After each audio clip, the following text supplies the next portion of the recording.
বার্তা নিয়ে আসলো, বারতা নিয়ে আসলো, সে বারতা আমি কি পেলাম? রব্বুল আলামিন তো বলেছেন লাআল্লাকুম তাত্তাকুন। হ্যাঁ, রমাদান মাস হলো তোমাদের তাকওয়ার মাস।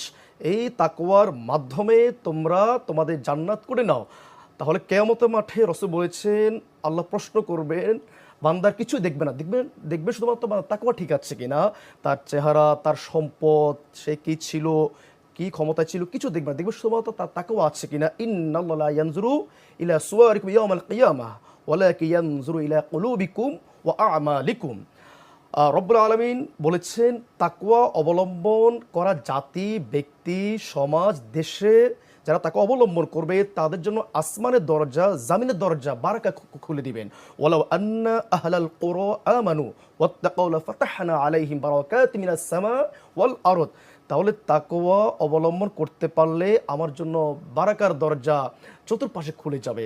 আজকে আমাদের ঘরে, আমাদের সমাজে, দেশে অনেক অট্টালিকা থাকার পরেও শান্তি নাই।